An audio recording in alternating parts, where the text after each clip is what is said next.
नमस्कार। आज हम आईटी ऑटोमेशन की दुनिया को थोड़ा और समझेंगे और ख़ास तौर पर बात करेंगे एनसिबल की। हाँ, एनसिबल। हमारे पास जो जानकारी है उससे लगता है एनसिबल काफ़ी महत्वपूर्ण टूल है। तो आज का मकसद यही है कि ये समझें कि ये है क्या और आजकल आईटी डेवऑप्स में इसकी इतनी बात क्यों हो रही है। बिल्कुल।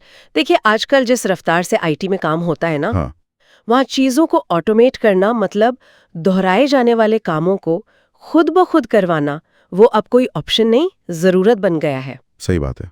और एनसिबल इसी में मदद करता है। सोचिए, कई सारी मशीनों पर सॉफ्टवेयर डालना या उन्हें कॉन्फ़िगर करना, ये सब हाथ से करना, उफ। हाँ, गलतियों की भी गुंजाइश रहती है। बिल्कुल। तो एनसिबल इसे आसान बनाता है। इसको 2015 में रेड हैट ने खरीद लिया था और अब तो एंटरप्राइज लेवल पर यह खूब इस्तेमाल होता है। तो ये एनसिबल असल में करता क्या है, मतलब कैसे करता है ये सब। इसका जो मेन काम है वो है आईटी के रोजमर्रा के कामों को ऑटोमेट करना। जैसे जैसे सिस्टम को कॉन्फ़िगर करना हो गया, सॉफ्टवेयर डिप्लॉय करना, या फिर मान लीजिए कई मशीनों पर एक साथ कुछ अपडेट चलाना है। अच्छा, और इसकी एक बहुत बड़ी खासियत है कि ये एजेंटलेस है। एजेंटलेस। हाँ, ये सुना है मैंने। इसका मतलब क्या हुआ। इसका मतलब है कि जिन मशीनों को आपको मैनेज करना है ना, उन पर कोई अलग से सॉफ्टवेयर, कोई एजेंट इंस्टॉल करने की जरूरत नहीं पड़ती। ओह, तो ये तो सेटअप काफी आसान कर देता होगा फिर। हाँ बिल्कुल। कुछ दूसरे टूल्स हैं जैसे पपेट या शेफ, उनमें एजेंट चाहिए होता है। इसमें वो झंझट नहीं। तो फिर ये कंट्रोल कैसे करता है मशीनों को, अगर एजेंट नहीं है तो। ये सिक्योर शेल मतलब एसएसएच का इस्तेमाल करता है लिनक्स मशीनों के लिए, अच्छा, एसएसएच। हाँ। और विंडोज के लिए विनआरएम। अच्छा। ये तरीके ज्यादातर सिस्टम्स में पहले से ही होते हैं। ओके। और वो YAML और प्लेबुक्स, वो क्या चीज़ है। हाँ, तो एनसिबल को जो निर्देश दिए जाते हैं वो प्लेबुक्स नाम की फाइलों में लिखे जाते हैं। प्लेबुक्स। और ये फाइलें YAML फॉर्मेट में होते हैं। YAML मतलब इंसानों के लिए पढ़ना और लिखना बहुत आसान है, कोड जैसा मुश्किल नहीं। अच्छा, तो हम प्लेबुक में बताते हैं कि क्या चाहिए। हाँ बिल्कुल। आप बताते हैं कि सिस्टम की फाइनल स्टेट मतलब अंतिम स्थिति क्या होनी चाहिए। जैसे मुझे इस सर्वर पर वेब सर्वर चाहिए और वो चालू हालत में हो। आप ये नहीं बताते कि कैसे करना है, बस क्या चाहिए। सही। इसे डिक्लेरेटिव अप्रोच कहते हैं। एनसिबल खुद तय करता है कि उस स्थिति तक कैसे पहुंचना है। ये डिक्लेरेटिव वाला पॉइंट तो काफी अच्छा है। और एक और शब्द मैंने सुना था, आइडेम्पोटेंसी। हाँ, आइडेम्पोटेंसी वो बहुत बहुत जरूरी है। क्या मतलब है उसका। उसका मतलब है कि आप एक प्लेबुक को चाहे एक बार चलाएं या 10 बार। हाँ, अच्छा, तो बार बार चलाने से कोई गड़बड़ नहीं होगी। नहीं, इससे स्थिरता बनी रहती है। आप बिना डरे ऑटोमेशन चला सकते हैं। समझ गया। तो एक कंट्रोल नोड होता है, हाँ जहां से प्लेबुक चलती है, वो SSH या VRM से बाकी मशीनों से बात करता है सही। बिना एजेंट के, और पक्का करता है कि सब कुछ वैसा ही हो जैसा प्लेबुक में लिखा है। बिल्कुल सही पकड़ा आपने। तो इसके मुख्य हिस्से क्या हुए फिर। Inventory, modules. हाँ, कंट्रोल नोड हो गया, फिर होती है इन्वेंट्री। इन्वेंट्री मतलब लिस्ट। हाँ, उन मशीनों की लिस्ट जिन्हें मैनेज करना है। ये एक सिंपल टेक्स्ट फाइल हो सकती है या फिर डायनामिक भी हो सकती है, मतलब क्लाउड से अपने आप आ जाए। अच्छा, डायनामिक इन्वेंट्री। और फिर सबसे जरूरी है मॉड्यूल्स। मॉड्यूल्स। ये असल में काम करते हैं। ये छोटे छोटे कोड होते हैं जो खास काम करते हैं, जैसे पैकेज इंस्टॉल करने के लिए एप्ट या यम मॉड्यूल, फाइल कॉपी करने के लिए कॉपी मॉड्यूल, सर्विस चलाने या बंद करने के लिए सर्विस मॉड्यूल। ओके, तो प्लेबुक इन मॉड्यूल्स को इस्तेमाल करती है। हाँ जी बिल्कुल।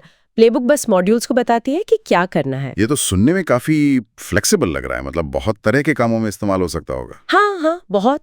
इसके उपयोग बहुत सारे हैं, जैसे नई मशीनें तैयार करना जिसे प्रोविजनिंग कहते हैं, प्रोविजनिंग। हाँ। या फिर ये पक्का करना कि सारे सर्वर एक जैसे कॉन्फ़िगर हो, कॉन्फ़िगरेशन मैनेजमेंट। एप्लीकेशन डिप्लॉयमेंट के लिए तो बहुत ही बढ़िया है। कोड तैयार हुआ और सीधा सर्वर पर। Continuous deployment. हाँ, और ऑर्केस्ट्रेशन भी, मतलब कई सर्वरों पर स्टेप बाय स्टेप काम करवाना, यहाँ तक कि सिक्योरिटी के कामों में भी। सिक्योरिटी जैसे मान लीजिए पैचिंग कही है, 100 सर्वर पर एक साथ सिक्योरिटी अपडेट लगाना है या फायरवॉल के नियम सेट करने हैं। अरे वाह, ये तो मैनुअल करने में घंटों लग जाएं और गलतियां भी हों। एग्जैक्टली। एनसिबल से ये काम मिनटों में और बिना गलती के हो सकता है। जबरदस्त। अच्छा, और अगर किसी को शुरुआत करनी हो या मान लीजिए कुछ बने बनाए ऑटोमेशन चाहिए हो, उसके लिए है एनसिबल गैलेक्सी। गैलेक्सी। हाँ, ये एक ऑनलाइन रिपोजिटरी है, समझ लीजिए एक लाइब्रेरी। जहां कम्युनिटी के लोग अपने बनाए हुए रोल्स मतलब प्लेबुक्स को ऑर्गेनाइज करने का एक तरीका और कलेक्शंस वो शेयर करते हैं। अच्छा, तो वहां से डाउनलोड करके इस्तेमाल कर सकते हैं। हाँ बिल्कुल, इससे काम और भी तेज हो जाता है। और सेंसिटिव जानकारी जैसे पासवर्ड वगैरह के लिए एंसिबल वॉल्ट है जो उन्हें इनक्रिप्ट कर देता है। बढ़िया। अब मार्केट में और भी टूल्स हैं, पपेट है, शेफ है, साल्ट स्टैक है, टेराफॉर्म भी है। तो एंसिबल इनके मुकाबले कैसा है? क्या फायदे, क्या नुकसान? देखिए, हर टूल की अपनी जगह है। एंसिबल की जो सबसे बड़ी ताकत है वो है इसकी सिंप्लिसिटी, मतलब सरलता। हाँ, यामल की वजह से शायद। हाँ, यामल और इसका एजेंटलेस होना, इसे सीखना और इस्तेमाल करना बाकी कुछ टूल्स के मुकाबले आसान माना जाता है। और ये SSH पर चलता है जो लगभग हर जगह होता ही है। सही है। नुकसान कहना ठीक नहीं, पर कुछ लोग मानते हैं कि बहुत बहुत बड़े स्केल पर, मतलब हजारों मशीनें हो, तो शायद पपेट या शेफ जैसे एजेंट वाले पुल मॉडल थोड़े ज्यादा तेज हो सकते हैं। अच्छा। और एंसिबल कोर में कोई ग्राफिकल इंटरफेस मतलब GUI नहीं है। लेकिन उसके लिए एंटरप्राइज समाधान है जैसे एंसिबल टावर या उसका ओपन सोर्स वर्जन AWX। उनमें web UI, role based access control, scheduling वो सब मिल जाता है। समझ गया। तो कुल मिलाकर एंसिबल एक बहुत ही शक्तिशाली और लचीला टूल है। सीखने में आसान है, एजेंट नहीं चाहिए, और यामल प्लेबुक से IT टीमों का काम काफी आसान कर देता है। निश्चित रूप से ये जटिलता को वाकई कम करता है, टीमों को ज्यादा कुशल बनाता है। और यहाँ एक सोचने वाली बात ये उभरती है कि जिस तरह ये डेक्लरेटिव तरीके से और बिना एजेंट के काम करता है, क्या भविष्य में एंसिबल सिर्फ पारंपरिक सर्वर तक ही सीमित रहेगा? मतलब क्या ये और भी ज्यादा जटिल, बिखरे हुए सिस्टम जैसे IoT डिवाइस या एज कंप्यूटिंग, इनको मैनेज करने में भी अहम भूमिका निभा सकता है? हाँ, ये तो दिलचस्प सवाल है।